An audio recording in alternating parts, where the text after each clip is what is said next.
Halo, saya dengan Agung, saya dari Visonic. Saya akan menjelaskan apa itu Visonic. Visonic adalah company display yang sangat fokus di bidang display. Dan kita sudah berdiri di tahun 1987 hingga sekarang, jadi lebih dari 35 tahun kita sangat berkecimpung di dunia display. Dan solusi kita cukup luas, dari ukuran 5 inch sampai dengan 760 inch kita memiliki solusi di bidang display. Headquarter kita ada di USA dan kita adalah perwakilan dari Visonic Indonesia yang berlokasi di Jakarta. Dan kita sangat sekali fokus di bidang edukasi khususnya untuk interactive panel dan kita mempunyai banyak solusi di bidang edukasi. Oke, di sesi kali ini saya akan menjelaskan mengenai apa itu line up-nya Visonic. Jadi line up Visonic itu kita terdiri dari ukuran paling kecil di 5 inch sampai dengan ukuran paling besar di 760 inch. Dari setiap masing-masing solusi produknya kita memiliki berbagai macam line up. Yang pertama kita punya line up industrial display. Industrial display itu apa? Jadi dia adalah salah satu perangkat yang memang kita siapkan untuk segmen industrial. Jadi dari segi ketahanan panelnya, kemudian juga IP rate-nya, itu sudah kita siapkan khusus di bidang industrial. Jadi kalau misalkan kita ada kebutuhan mengenai kios, kita ada kebutuhan mengenai antrian, ataupun kita mempunyai kebutuhan untuk custom pembuatan layar touchscreen, kita bisa menggunakan teknologi industrial display. Oke. Kemudian kita juga memiliki solusi line up dari monitor. Monitor kita juga cukup luas range-nya dari segmen bisnis, kemudian juga monitor touchscreen, dan juga kita mempunyai monitor gaming. Jadi untuk Visonic mengenai line up monitor, kita mempunyai berbagai macam segmen line up. Kemudian untuk commercial display, ini biasa kita sebut dengan WPD ataupun CDE. Jadi untuk kebutuhan ruang meeting yang based on-nya untuk rapat, kita mempunyai solusi menggunakan commercial display ataupun kebutuhan untuk signage. Jadi perangkat signage ini sudah dilengkapi juga dengan software-nya yang sudah embedded. Jadi kalau misalnya kita gunakan untuk mengupload konten, kita nggak perlu lagi colok USB, kita tinggal mengupload via cloud. Ataupun kita juga bisa menggunakan server kita ketika kita pengen mengupload konten. Dan untuk ukuran range-nya, komersial display kita ada dari ukuran 43 inch sampai dengan 105 inch kita punya. Sekarang saatnya kita masuk ke segmen interactive display ataupun interactive flat panel. Kita dari Visonic punya series interactive flat panel dari ukuran 55 inch sampai range di 98 inch. Tapi kalau di ukuran ultra wide-nya kita memiliki segmen dari ukuran 92 dan juga 105 inch. Dan kalau lebih besar dari itu, kita juga punya interactive flat panel di ukuran 110 inch. Jadi segmen untuk interactive flat panel kita range-nya cukup luas dari 55 inch, 65 inch, 75 inch, 86 inch, dan juga 98 inch. Tapi kalau misalkan ada yang lebih dari itu, kita sudah siapkan dengan segmen yang tadi. Kemudian masuk ke segmennya projector, di Visonic kita mempunyai line up dengan segmented dari on the go. Kita juga punya projector yang home entertainment, ataupun kita punya large screen, ataupun kita punya yang 4K resolution. Jadi untuk segmen dari projector ini kita cukup luas juga range-nya dari Visonic kita miliki. Dan yang terakhir untuk berbicara LED, solusi LED One kita mempunyai LED indoor. Dan LED indoor ini kita berikan jadi 3 kategori. Tipe yang movable ataupun yang bisa dipindah-pindah dengan tipe namanya LDS, ataupun tipe yang fixed size kita punya dengan tipe LDM. Tapi kalau misalkan kita punya kebutuhan yang custom sesuai dengan kebutuhan ukuran, kita juga punya dengan tipe namanya LDC. LDC ini biasanya akan kita hitung berdasarkan case kalkulator ataupun kebutuhan dari customer. Kurang lebih seperti itu line up-nya. Sekarang kita akan masuk mengenai bisnis segmentasi dari produk Visonic itu bisa kemana saja. Jadi produk Visonic ini bisnis segmentasinya cukup luas. Kita punya bisnis segmentasi di bidang B2B yang biasanya umumnya kalau misalkan kita penggunaan untuk ruang rapat, itu kita bisa menggunakan interactive flat panel, ataupun kita butuh untuk wireless presentation display, kita punya dengan CDE. Kemudian kalau misalkan kita butuh di luar dari itu, kita juga memiliki solusi segmen B2B untuk ruang rapat dengan menggunakan proyektor. Nah, bagaimana kalau misalkan kita mau bicara segmen di bidang industrial ataupun di manufacturer yang membutuhkan layar panel. Di Visonic pun juga kita mempunyai grade panel yang sangat khusus, yaitu namanya industrial display, di mana industrial display ini sudah kita siapkan untuk kebutuhan-kebutuhan seperti itu yang dimana mempunyai layar touchscreen yang sangat khusus, baik dari IP rate-nya sampai ketahanan durability dari suhu dan juga penggunaan dari daily activity-nya, baik untuk penggunaan kios, tadi saya bilang kalau misalnya kita mau bikin kios itu dia bisa, ataupun mau membuat semacam mesin khusus di bagian manufacture. Terus bagaimana juga untuk segmented product VisoNik di segmen B2G ataupun business to government. Kita untuk business to government segmennya cukup luas, seperti dari proyektor, kita juga bisa masuk di segmen tersebut. Kalau misalkan pemerintahan butuh device ataupun perangkat proyektor dengan ukuran yang cukup besar, kita punya proyektor yang kita miliki dari VisoNik. Terus kalau misalkan dibutuhkan untuk ruangan rapat ataupun ruang meeting, VisoNik juga punya produknya dengan papan tulis interaktif ataupun interactive flat panel. Range-nya juga cukup luas, dari 55 inch sampai dengan 98 inch kita punya. Ataupun kalau misalkan pemerintahan dia butuh layar yang besar, kita juga punya layar LED untuk kebutuhan big screen dari ukuran 110 inch sampai dengan 760 inch. Dan juga VisoNik juga bisa masuk ke segmen B2G, misalkan kalau misalkan pemerintah ada kebutuhan monitor display, kita punya solusi di monitor displaynya. Sama juga seperti halnya B2B tadi, pada umumnya kalau misalkan di sektor B2B ada kebutuhan layar monitor untuk corporate, kita juga punya segmented tersebut. Bagaimana sekarang kalau kita berbicara dengan segmented bisnis di bidang hospitality? VisoNik pun juga bisa masuk ke dalam segmen seperti itu dengan menggunakan perangkat CDE untuk kebutuhan signage-nya.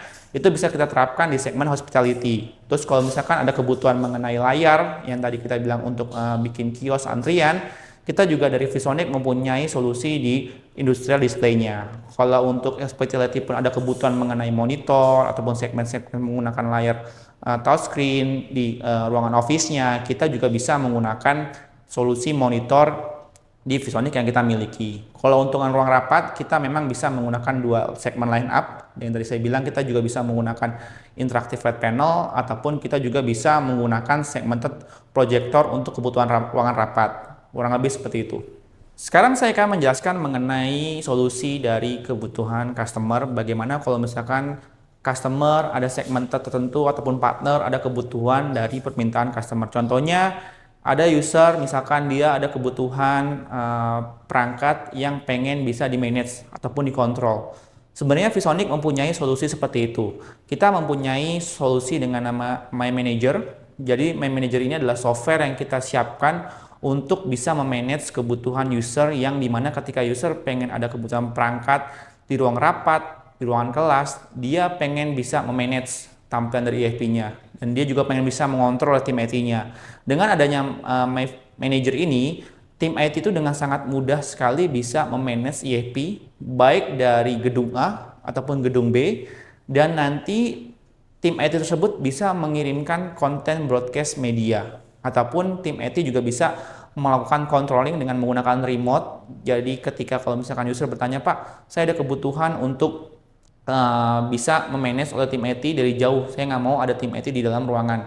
Kita bisa menggunakan software ini sebagai solusi di ruangan tersebut, karena solusi My Manager ini bisa digunakan juga untuk produk-produk IFP VisoNik, kemudian CDE VisoNik ataupun signage VisoNik, dan juga LED dari VisoNik. Jadi ketiga line up produk ini dalam satu ekosistemnya akan semua sama, tidak perlu menggunakan software yang lain. Jadi kalau misalkan dalam kebutuhan hal tersebut partner ada yang ataupun user pengen ada cari 3 barang tersebut dalam satu ruangan ataupun dalam satu gedung, kita bisa jadikan sebagai satu paket yang sama. Di dalam gedung itu misalkan kebutuhannya IFP ada 20, kemudian CDE-nya ada sekitar 5, ada LED-nya 1 unit, terus pengen bisa dikontrol oleh all system dengan satu kebutuhan software yang sama, kita bisa menggunakan software My Manager ini untuk bisa memanage. Jadi kebutuhan customer dengan hal seperti itu sebenarnya basically-nya dari produk VisoNik ini sudah bisa menjawab. Tadi saya bilang, selain dia bisa untuk mengontrol, dia juga bisa mengirimkan konten-konten sesuai dengan kebutuhan dari tim IT-nya. Kalau misalkan tim IT ada kebutuhan untuk mengirimkan informasi ke ruangan rapatnya, kemudian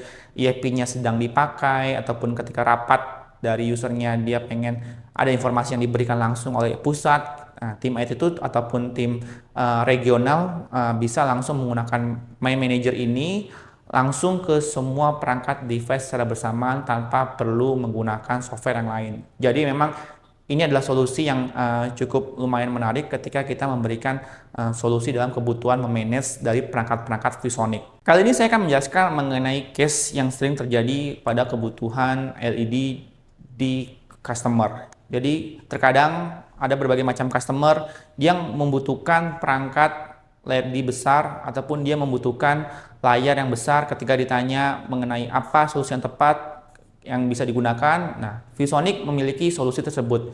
Jadi memang kalau untuk kebutuhan layar yang besar itu ada berbagai macam segmen. Kita juga bisa menggunakan teknologi proyektor dan kita juga bisa menggunakan teknologi LED. Nah, untuk menjawab dari solusi kebutuhan layar yang besar ini, memang LED itu biasanya sering dipakai di dalam kebutuhan tersebut. Karena apa? Karena penggunaan LED itu secara hasil dia jauh lebih enak dilihat. Dan juga secara looks dia sangat mudah digunakan. Dan memang LED yang kita tawarkan dari ViewSonic kita berbeda dengan LED yang lainnya. LED kita terdiri dari 3 jenis ukuran ataupun 3 jenis model. Yang pertama kita punya solusi dengan LDM series, di mana LDM series ini bisa menjawab kebutuhan customer yang memang sudah tahu nih ketika di ruangan tersebut dia membutuhkan layar 2x3. Kita mempunyai LDM dengan ukuran fixed size di ukuran 136 inch, itu bisa menjawab dengan kebutuhan 2x3 meter dari kebutuhan LED. Terus kalau misalkan dia lebih besar lagi, kita punya di ukuran 163 inch, dan yang paling besarnya lagi kita juga punya ukuran 230 inch di tipe LDM ini. Terus kalau misalnya juga customer, dia ada kebutuhan saya butuh layar besar tapi pengen dipindah-pindah dengan kemudahan yang sangat mudah. ViewSonic pun juga memiliki solusi produk tersebut dengan tipe LDS, di mana tipe LDS ini bisa digunakan untuk movable, kita bisa pindah-pindah dengan sangat mudah ketika dinyalakan perangkat tersebut tanpa perlu tambahan perangkat. Jadi dia sudah based on-nya Android, kita bisa lipat dan juga sudah diikutkan dengan flex case-nya langsung. Jadi perangkat ini bisa kita pindah-pindah dengan mudah. Nah, sekarang juga bagaimana kalau misalkan partner ataupun user dia mencari produk yang custom ataupun kebutuhannya tidak sesuai dengan fixed size yang kita miliki ataupun movable yang kita miliki. Dia ada kebutuhan untuk pemasangan misal 7 kali 1 meter untuk kebutuhan media informasi. Nah, ViewSonic bisa menjawab kebutuhan itu dengan menggunakan produk LDC. Karena secara produk LED kita yang tipe LDC ini kita bisa custom size dengan kebutuhan customer. Jadi kebutuhan-kebutuhan yang sangat custom kita bisa sesuaikan dengan kebutuhan mereka, termasuk juga dengan scale-nya dari 16:9, 12:1, itu bisa kita gunakan untuk penggunaan dari LDC ini dalam kebutuhan solusi LED. Dan LED kita yang jadi berbeda dengan market adalah LED kita menggunakan teknologi GOB, Glue on Board. Itu yang menjadi scale produk kita berbeda dengan market pada umumnya. Dan untuk instalasinya, karena kita berbase all-in-one, jadi instalasinya sangat cukup mudah untuk kita lakukan instalasi. Demikian penjelasan saya mengenai ViewSonic. Jika ingin mengetahui produk ViewSonic lebih lanjut, bisa mengunjungi website viewsonic.com. Terima kasih. Halo, saya Arya dari ViewSonic Indonesia. Kali ini saya akan menjelaskan tentang core dari solusi ViewSonic, yaitu MyViewBoard Ecosystem. Yang menarik dari solusi MyViewBoard Ecosystem ini adalah dia web based, jadi kita bisa mengaksesnya dari semua device, baik itu Windows, Mac, Chromebook, iPad, tablet, handphone, semuanya kita bisa akses. Ketika kita berbicara tentang ViewSonic Ecosystem atau MyViewBoard Ecosystem, kita bicara tentang semua elemen yang ada di khususnya di sekolah. Kita berbicara tentang guru dan murid, IT admin, kepala sekolah, ketua yayasan, dan mungkin owner sekolah. Jadi yang ada di MyViewBoard Ecosystem itu mengcover semua elemen. Seperti yang kita lihat di dalam myviewboard.com atau kita menyebutnya MyViewBoard Hub, itu akan banyak sekali fitur-fitur. Mulai dari Entity Management, Manager, Insight, Team One, MyViewBoard, ClassWiz, Classroom, dan segala macam.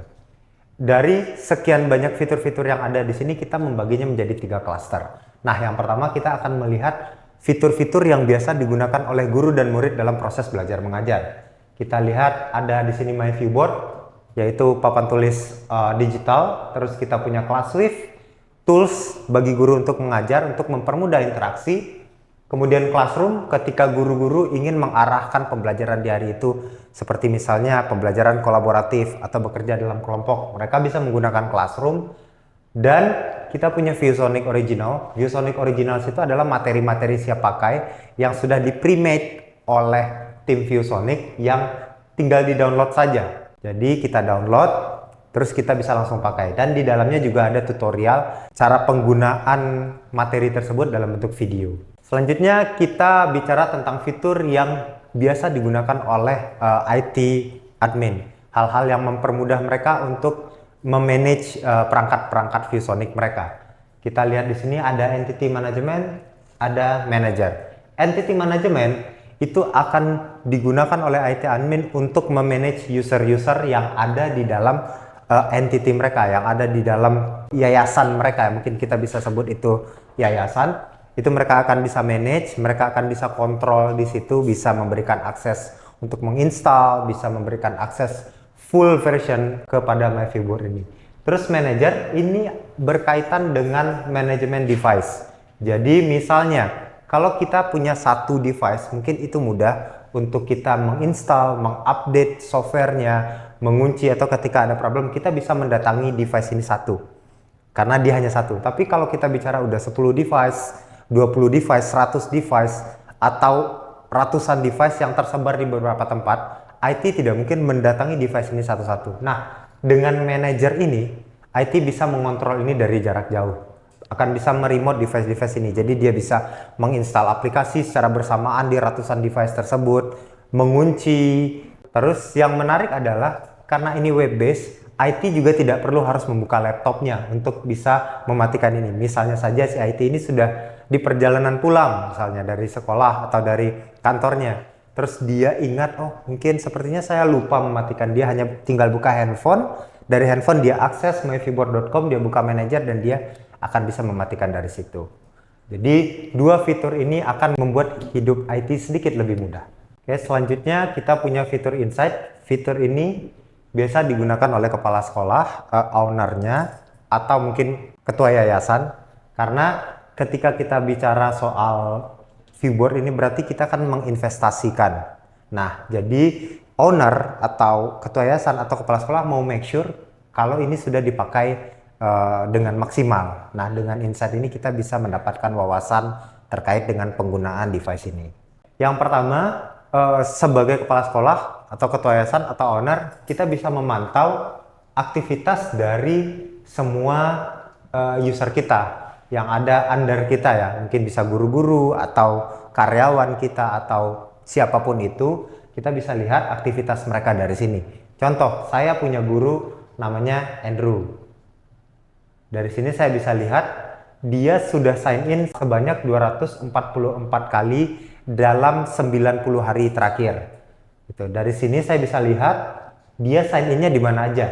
Dia bisa dari Android, Windows-nya dia juga sign in, Mac-nya ada, myviewboard.com-nya tidak masuk, dan juga Classroom. Nah, yang menarik kalau kita lihat dari indikator warna kuning.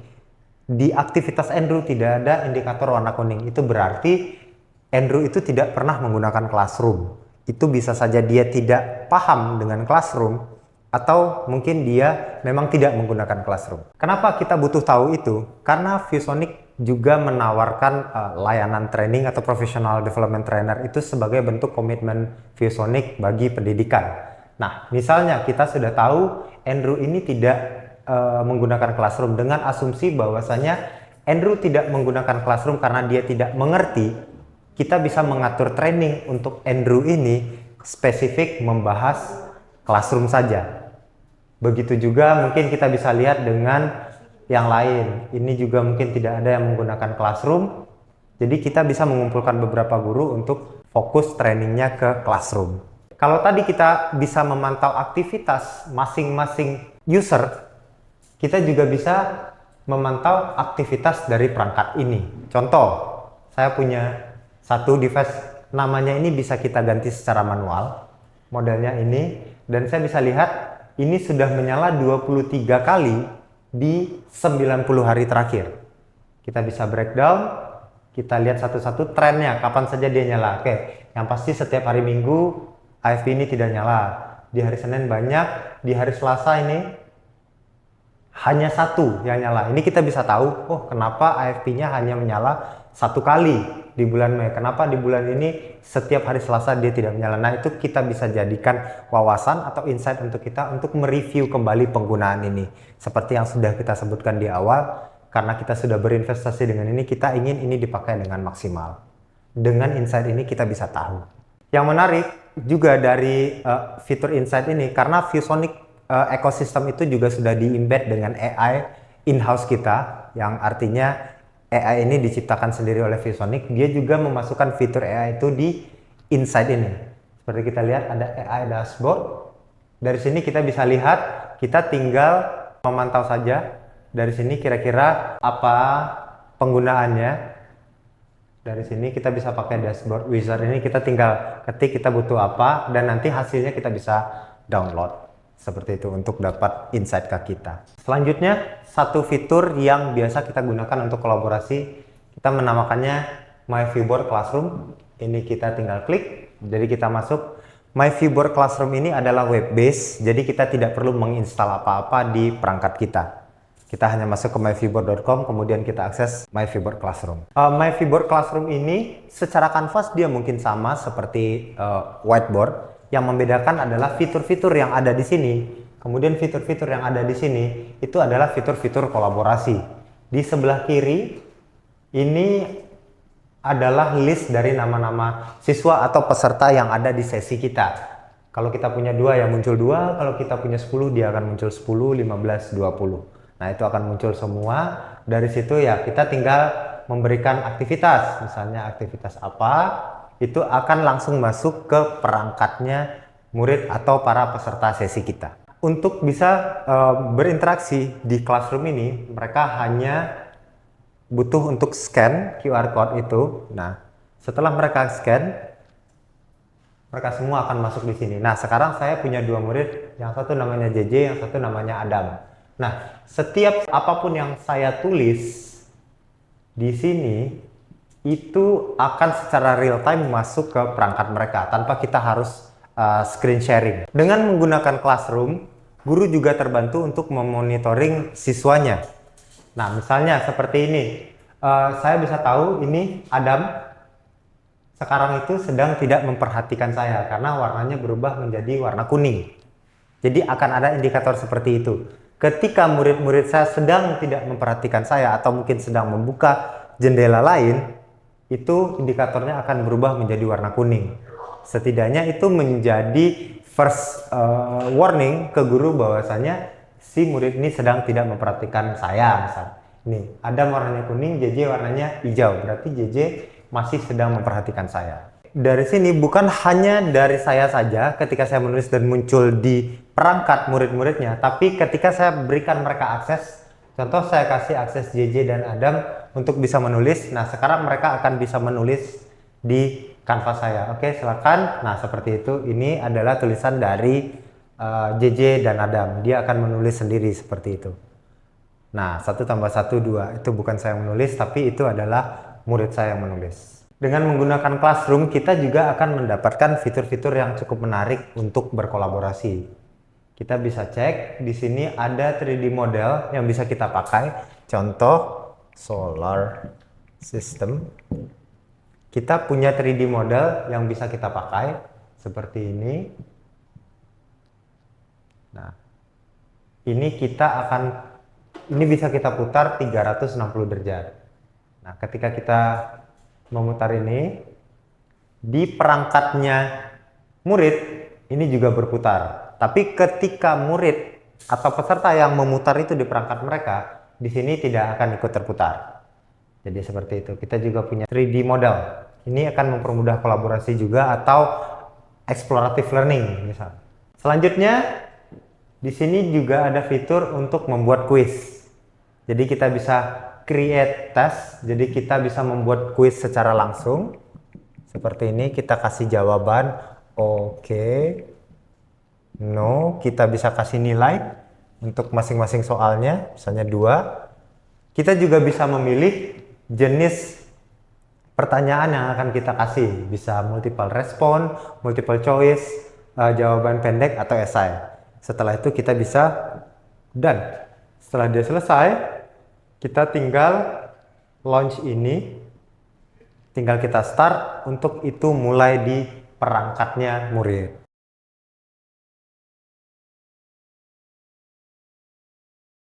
Begini kita sudah bisa melihat bahwa Adam sudah selesai menjawab pertanyaan dan kita tinggal end tesnya, kita selesaikan tesnya. Oke, jawabannya kita bisa ekspor ke sini. Jadi dari sini akan ada report ke gurunya. Jadi Adam menjawab apa, nilai Adam apa, salahnya di mana, dan skornya juga langsung keluar di situ. Selanjutnya, masih dengan fitur yang biasa digunakan oleh guru dan murid dalam proses belajar mengajar, yaitu fitur online atau digital whiteboarding MyViewBoard Whiteboard. Khusus untuk MyViewBoard Whiteboard ini, itu aplikasinya bisa kita install sehingga dia bisa kita operasikan walau dalam kondisi tidak punya internet sekalipun. Yang penting AFP ini bisa nyala, terkoneksi ke listrik, itu sudah bisa kita pakai. Halo, saya Aulia. Saya akan melanjutkan penjelasan terkait MyViewBoard. Pertama-tama, Bapak Ibu bisa sign in terlebih dahulu ya. Caranya tinggal klik bagian di pojok kiri bawah. Nah, di sini terdapat beberapa pilihan untuk sign in ya Bapak Ibu. Yang pertama, Bapak Ibu bisa masukkan email dan password di akun MyViewBoard yang sudah Bapak Ibu daftarkan sebelumnya. Lalu selain itu, Bapak Ibu juga bisa sign in menggunakan single sign on Google, Windows maupun Apple. Dan yang terakhir, Bapak Ibu juga bisa scan QR code dengan aplikasi companion di handphone. Setelah berhasil sign in, foto akun Bapak Ibu akan terlihat di sini dan juga nama akun Bapak Ibu terlihat di bagian atas.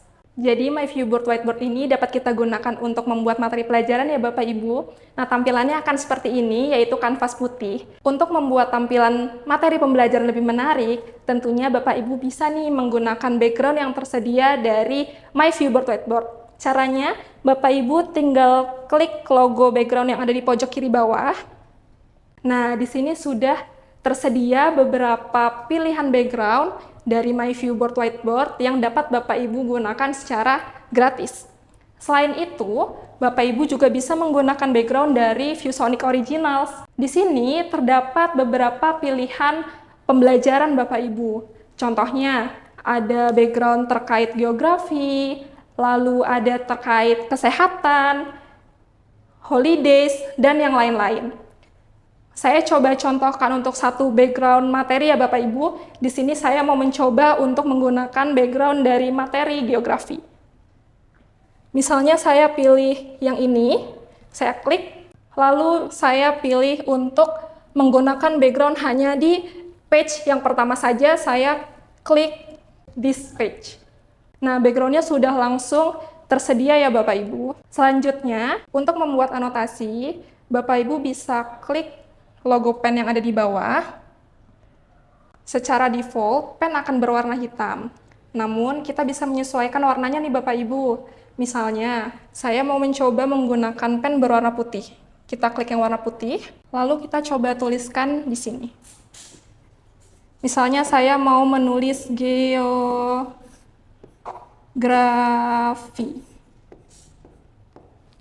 Lalu tinta yang dikeluarkan akan otomatis berwarna putih ya Bapak Ibu. Selain bisa mengubah warna, kita juga bisa mengubah ukuran pen yang akan kita tulis. Misalnya ini saya akan coba perbesar ukuran pennya. Maka tampilannya akan menjadi seperti ini.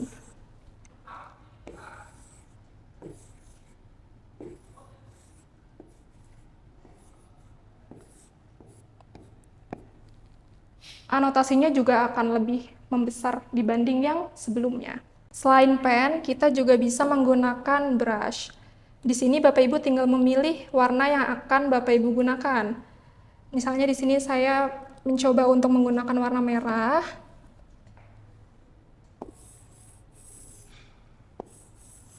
Maka tampilannya akan seperti ini. Selanjutnya ada highlighter untuk meng-highlight materi penting yang terdapat pada slide. Selanjutnya ada AI Pen. AI Pen ini bisa Bapak Ibu gunakan untuk mempermudah menggambar ilustrasi. Misalnya saya mau menggambar bunga. Gambar bunganya akan muncul di sebelah kiri dan Bapak Ibu bisa memilih gambar yang Bapak Ibu suka. Tinggal di drag and drop ke whiteboard. Selanjutnya ada fitur eraser yang bisa Bapak Ibu gunakan untuk menghapus anotasi.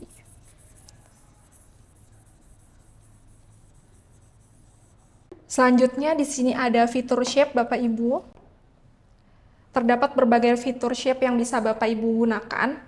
Dan ada fitur yang menarik yang baru kami buat, yaitu auto shape. Dan di sebelah sini bisa kita klik. Dengan auto shape ini, apa yang kita gambar akan menjadi lebih presisi Bapak Ibu. Saya coba buat contohnya. Di sini saya mencoba gambar lingkaran, lalu lingkarannya akan otomatis menjadi lebih presisi dari yang saya gambar sebelumnya. Selanjutnya, saya akan menjelaskan tentang Magic Box, yaitu fitur signature dari MyViewBoard Whiteboard. Di Magic Box ini terdapat beberapa fitur yang sangat menarik ya Bapak Ibu. Contohnya di sini terdapat sticky notes, lalu ada Math Tools.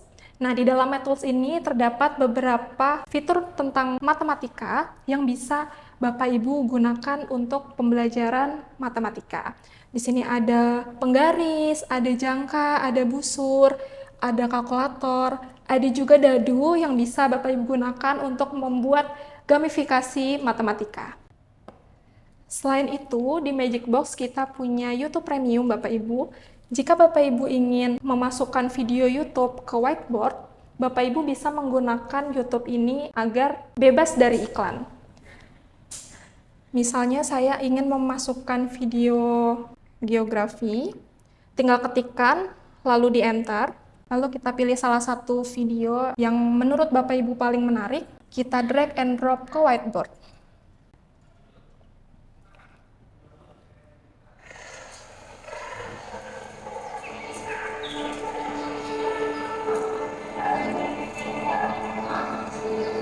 Video yang ditampilkan melalui YouTube Premium ini adalah video resmi yang tanpa iklan ya Bapak Ibu. Jadi Bapak Ibu bisa bebas menggunakannya untuk pembelajaran di kelas. Agar pembelajaran lebih interaktif, kita bisa meminta siswa untuk mengirimkan media ke whiteboard guru menggunakan fitur throw. Caranya, Bapak Ibu bisa klik bagian account di pojok kiri atas, lalu kita minta siswa untuk scan QR code yang tertera. Selanjutnya ada fitur pop quiz, di mana ini merupakan fitur kuis interaktif yang dimiliki oleh MyViewBoard Whiteboard. Bapak Ibu tinggal menuliskan soal apa yang akan dikerjakan oleh siswa. Misalnya di sini saya meminta siswa untuk menjawab 1 tambah 1 sama dengan, lalu siswa menjawabnya bisa dengan klik QR code yang ada di bawah, lalu scan menggunakan handphone masing-masing. Baik Bapak Ibu, untuk fitur-fitur di Magic Box yang lain akan dijelaskan di video terpisah. Selanjutnya di sini terdapat fitur untuk recording, lalu ada Save Manager. Di sini ada fitur Embedded Browser, di mana Bapak Ibu bisa menginput media dari Google ke whiteboard dengan mudah.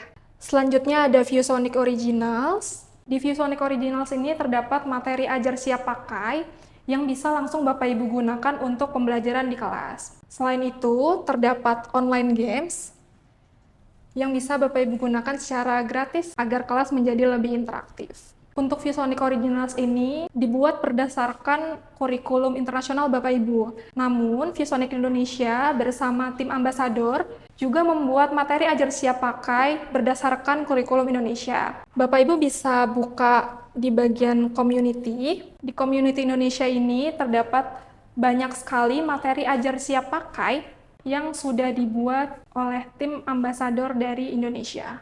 ViewSonic juga menghadirkan program sertifikasi untuk professional development untuk guru yang berguna agar guru dapat mengintegrasikan teknologi secara efektif dalam pembelajaran. Pada sertifikasi ini terdapat 3 level. Yang pertama ada level graduate, lalu educator, dan yang terakhir yaitu expert. Dengan mengikuti sertifikasi ini, guru berkesempatan untuk memperoleh sertifikat resmi bertaraf internasional, meningkatkan kompetensi digital, serta guru bahkan dapat berkesempatan untuk menjadi MyViewBoard Ambassador Indonesia. Sekian penjelasan terkait MyViewBoard, community, dan juga sertifikasi. Untuk info lebih lengkap terkait produk kami, silakan kunjungi situs viewsonic.com. Terima kasih.